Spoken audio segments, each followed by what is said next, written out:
راضی برضائے رب، رب کی رضا پر راضی رہنا.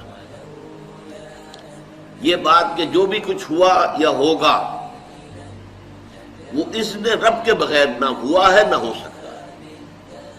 یہ تو ایمان کا منطقی تقاضا ہے. یہاں پتہ تک نہیں ہلتا جب تک کہ اللہ کی اجازت نہ ہو، اذن نہ ہو. تو جو کچھ ہوا اللہ کی اجازت سے ہوا، خواہ اس میں درمیان میں کتنے ہی عوامل آ گئے. کسی نے اٹھا کر آپ کو پتھر مارا، لیکن یہ پتھر آپ کو نہیں لگ سکتا تھا اگر اللہ نہ چاہتا. پتھر مارنے والے کا عمل اپنی جگہ ہے، لیکن آپ کو اس پتھر کا لگ جانا جو ہے یہ بغیر اذن رب نہیں ہے. لہذا اس کو سمجھیے کہ اللہ کی طرف سے آیا. ایک اس میں لطیفہ بھی ہے کہ ایک درویش یہ کہتا ہوا جا رہا تھا ایک جذب کی کیفیت میں، جو رب کرے سو ہو، جو رب کرے سو ہو، جو رب کرے سو ہو. ایک شخص نے اٹھا کر اس کے سر پہ پتھر دے مارا. اس نے پلٹ کر دیکھا تو شخص نے کہا مجھے کیا دیکھتے ہو، جو رب کرے سو ہو. اس درویش نے جواب دیا کہ یہ پتھر مجھے تو رب کے مارے ہی لگا ہے، لیکن میں دیکھ یہ رہا تھا کہ بیچ میں منہ کس کا کالا ہو گیا، کس نے اپنے لیے جو ہے وہ عذاب اللہ کا کما لیا. ورنہ مجھے بہرحال یہ پتھر لگا ہے تو اس میں اذن رب شامل ہے.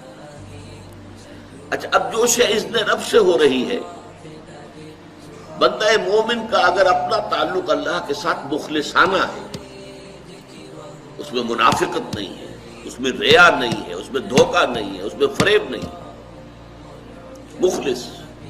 مخلصین لہ الدین، تو اللہ تعالیٰ کا تعلق بھی اس کے ساتھ ریسیپروکیٹ کرتا ہے. اللہ تعالیٰ انا عند ظن عبدی بی، حضور یہ اللہ کا قول ہے حدیث قدسی میں کہ میرا بندہ میرے بارے میں جو کچھ گمان کرتا ہے میں وہی سلوک اس کے ساتھ کرتا ہوں. اللہ تعالیٰ بھی مخلص ہے. اللہ تعالیٰ کی مرضی کے بغیر کچھ نہیں ہو سکتا، تو یقیناً جو کچھ ہوا ہے اس میں میرے لیے خیر ہے.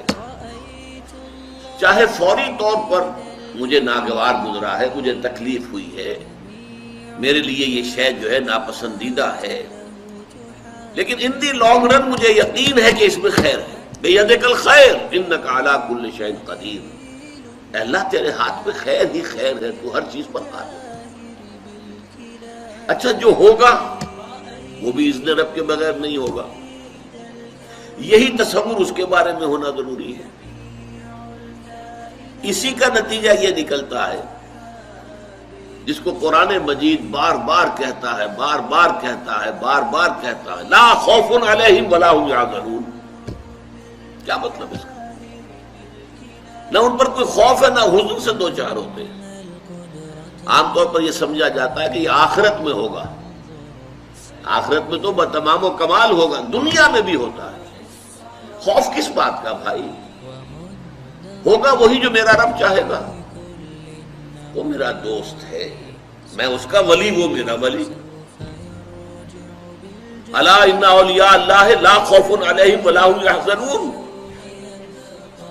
جو اللہ کے ولی ہوتے ہیں، اللہ کے دوست ہوتے ہیں، ان کے نہ کوئی خوف ہوتا نہ حزن ہوتا.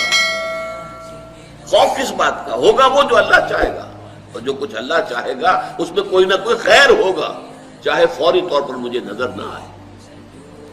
قرآن کہتا ہے سورہ بقرہ میں عسیٰ ان تکرہوا شیئا وہو خیر لکم وعسیٰ ان تحبوا شیئا وہو شر لکم. عین ممکن ہے کہ تم کسی چیز کو ناپسند کرو درحالے کہ اسی میں تمہارے لیے خیر ہو، اور عین ممکن ہے کہ تم کسی چیز کو پسند کرو درحالے کہ اس میں تمہارے لیے شر ہو. اللہ یعلم وانتم لا تعلمون. اللہ جانتا ہے، تم نہیں جانتے. تم افعال و اعمال و احوال و واقعات کے ظاہر کو دیکھتے ہو، اس سے متاثر ہو جاتے ہو. اس کے پردے میں کیا مشیت اذنی ہے، کیا ارادہ خداوندی ہے، اس کے پشت پر کیا چیز ہے جو اللہ تعالیٰ کو مطلوب ہے یہ ہمیں نظر نہیں آتا. We are short sighted. ہماری نگاہ جو ہے بس کچھ دور تک جاتی ہے، اس سے آگے نہیں جاتی. لہذا افعال و اعمال و احوال و واقعات کے صرف ظاہر پر ہماری نگاہ ہے، باطن پر تو ہے ہی نہیں. لہذا ہم اس سے متاثر ہوتے ہیں. تو در حقیقت ایمان کا حاصل الا ان اولیاء اللہ لا خوف علیہم ولا هم یحزنون. اللہ کے دوستوں پر نہ کوئی حزن ہے نہ خوف ہے، کوئی سوال ہی پیدا نہیں ہوتا. اسی طریقے سے قرآن مجید جو ہے بلند ترین مقام جو انسان کا ہو سکتا ہے، اس کی تعبیر کے لیے الفاظ استعمال کرتا ہے رضی اللہ عنہم ورضوا عنہ. اللہ ان سے راضی ہو گیا، وہ اللہ سے راضی ہو گئے. یہ باہمی رضامندی ہے، دو طرفہ. دو طرفہ اللہ کے ساتھ تعلق ہوتا ہے، دو طرفہ تعلق ہوتا ہے. تم اللہ سے محبت کرو گے، اللہ تم سے محبت کرے گا. تم اللہ کے ساتھ مخلص ہوگے، اللہ تعالیٰ تمہیں واقعتاً اپنا مخلص بندہ بنا لے گا.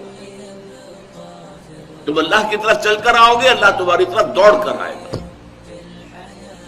تم بارش بھراؤ گے، اللہ ہاتھ بڑھائے گا.